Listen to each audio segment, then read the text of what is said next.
নমস্কার, আমি ইন্দ্রাণী। শুরু করছি আজকে। এমনিতে politics is the last resort of a scoundrel, কথাটা আমাদের সবার শোনা আছে। আর ভারতবর্ষের রাজনীতিতে তেমন স্কাউন্ড্রেলের ছড়াছড়ি আমরা দেখেছি সেই কবে থেকে। কদিন আগে মা মাগো মা বলে, কদিন পরে ডাইনি বলা স্কাউন্ড্রেল তো আমরা এই বাংলাতেই দেখেছি।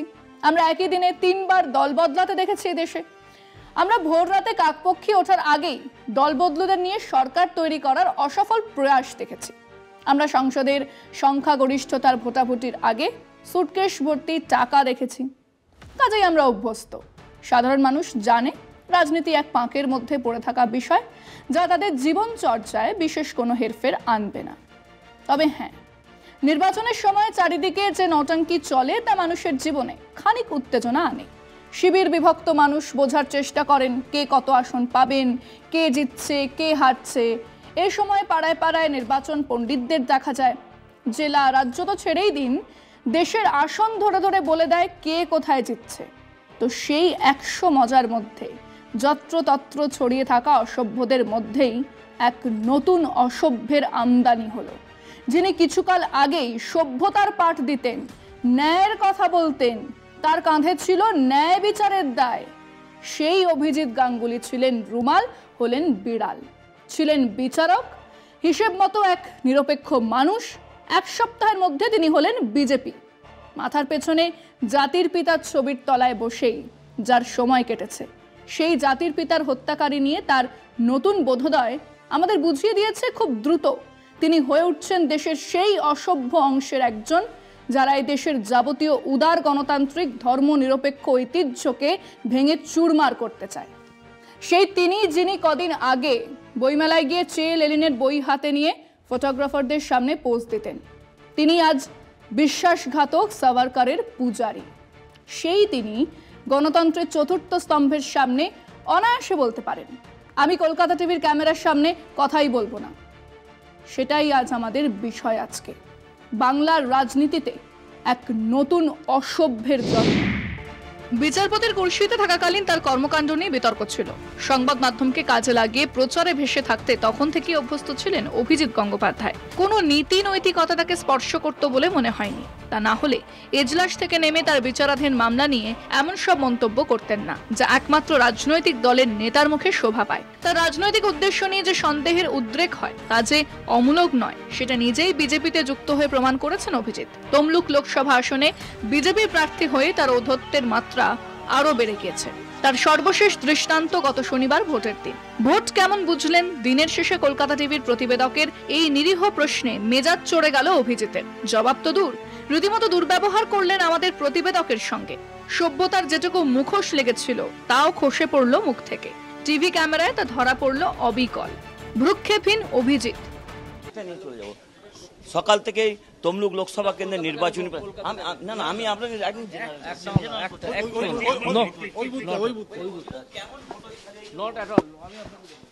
কেন, কিসের ওই ঔদ্ধত্য?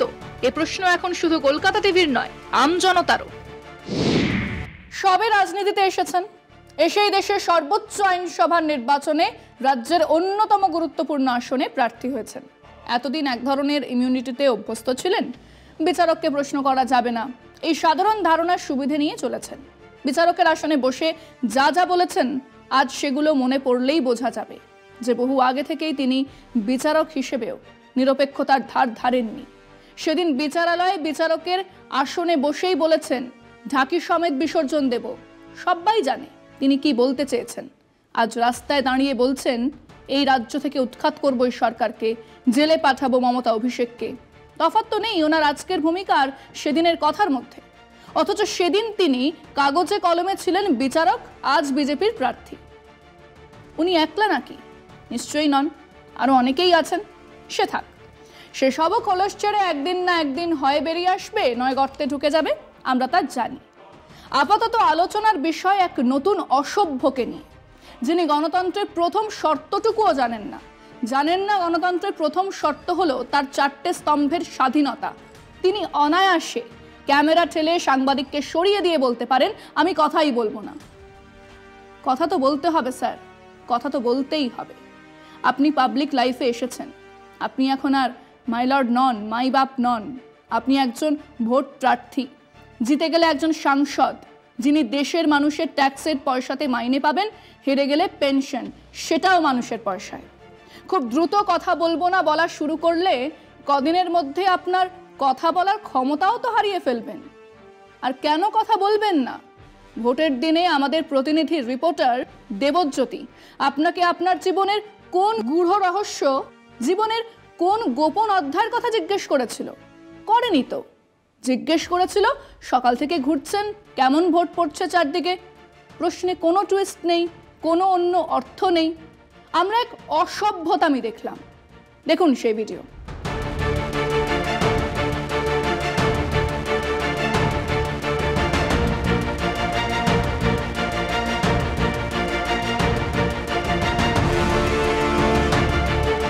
আসলে উনি এখনো নিজেকে প্রশ্নের ওপরেই ভাবছে।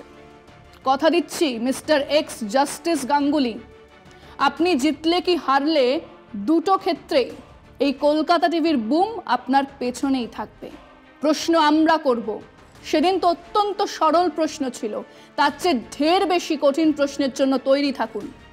আমাদের দর্শকদের কাছে জিজ্ঞেস করেছিলাম, এই নতুন অসভ্যতামি, সাংবাদিকদের সাধারণ প্রশ্নের উত্তর দিতে না চাওয়া, কলকাতা টিভির সঙ্গে কথাই বলবো না, একজন নির্বাচন প্রার্থী সে কথা বলছেন। এই নিয়ে আপনাদের বক্তব্য কি? শুনুন মানুষজন কি বলছেন। হচ্ছে সৌজন্যের অভাব। একজন অবসরপ্রাপ্ত বিচারপতি এই ধরনের মানসিকতা, কলকাতা টিভির মতো একটা সংবাদ মাধ্যমকে এড়িয়ে যাওয়ার চেষ্টা, এটা অত্যন্ত গর্হিত কাজ বলে আমি মনে করি। উনি কলকাতা টিভি কেন, উনি 24 ঘন্টা টকশো থেকেও উঠে পালিয়ে এসছেন। উনি যে চ্যানেল ওনাকে প্রশ্ন করছে উনি অ্যাভয়েড করছেন এবং উল্টাপাল্টা বিহেভ করছেন। তো উনার এরকম নোংরামিটা মানুষ ভালো চোখে নিচ্ছে না। তো উনি কেন ওনাদের কাছে এটা কম্প্রোমাইজ করছেন না বা কিছু বলতে যাচ্ছেন না, ওনার কি প্রতিক্রিয়া সেটাও দিচ্ছেন না। তো সেটা যদি আমরা সাধারণ মানুষ জানতে পারি ওনার কাছ থেকে, আমার মনে হয় খুবই ভালো হয়। তমলুকে এসে তিনি খুব আশা নিয়ে এসেছিলেন বা ভেবেছিলেন যে তমলুকে এসে বিজেপির হয়ে আমি লড়াইয়ে জিতবো বা লড়াইয়ে জেতার আশা নিয়ে এসেছিলেন। কিন্তু এসে যখন দেখলেন যে সত্যি সত্যি বিজেপির অবস্থা খুব একটা ভালো জায়গায় নেই, বিজেপির কর্মীরাও তাকে সহযোগিতা করছে না, স্বাভাবিকভাবে একটা মস্তিষ্কের উপর একটা প্রেশার হয়েছে। সেই প্রেশারটাকে ধরে রাখতে না পেরে সাংবাদিকদেরও কথা বলছে, সাধারণ মানুষদেরও কথা বলছে, রাস্তাঘাটে মানুষদের প্রতি খারাপ ব্যবহার করছে। এটা স্বাভাবিক। ওনার সেই অবস্থাটা নেই যে উনি কার সঙ্গে কখন কী কথা বলতে হয়, সেই অবস্থাটা উনি হারিয়ে ফেলছেন। একজন দায়িত্বশীল ব্যক্তির উচিত গণতন্ত্রের চতুর্থ স্তম্ভ সংবাদ মাধ্যম, একে সবসময় মান্যতা দেওয়া, যেই ব্যক্তি হন না কেন। এবারে সংবাদ মাধ্যম যাদের কাছে যান, নিশ্চয়ই সমাজের গুরুত্বপূর্ণ কিছু তথ্য পাওয়ার জন্য, সেই তথ্য প্রদানের জায়গায় তিনি যদি সংবাদ মাধ্যমকে উল্টে কিছু মন্তব্য করেন, এটা বাঙালি হিসেবে আমাদের কাছে এটা অত্যন্ত লজ্জার। ওরা বলবে কেন? বলার জন্য তো কিছু নেই না। ওরা বললে হয়তো চাপ পাইছে কারোর কাছ থেকে, সে কারণেও বলার ক্ষমতা হচ্ছে না। মিডিয়া যে প্রশ্ন করবে হয় তার উত্তর দিব, নাহলে এড়িয়ে যাব। কিন্তু এইভাবে অপমান করাটা ঠিক নয়, যে আমি বলবো না, আমি এই মিডিয়ার সঙ্গে আমি কথা বলবো না, এটা মিডিয়াকে অপমান করা, বাংলার সংস্কৃতিকেও অপমান করা মনে হয়। এই বিজেপির পাল্লায় পড়ে ভুলভাল বকছেন, আর কি বলবো। আর ওদের উনার মানে কি সাংবাদিকদের উনার কোনো মানে জবাব নেই। সাংবাদিককে যে উত্তর দিবেন ওনার কাছে কিছু নেই জবাব দেওয়ার। তার উত্তর দেওয়াটা সবসময় বাঞ্ছনীয়। তার মনে হতে পারে যে আমি এই উত্তরটা দেব না, তাতে তিনি এড়িয়ে যেতে পারেন, কিন্তু সাংবাদিককে প্রশ্নের উত্তর দেব না এই জিনিস, এটা ঠিক নয়। না, ওটাও কাম্য না। উনি ছিলেন বিচারপতি, ওনার ওটাই কাম্য ছিল।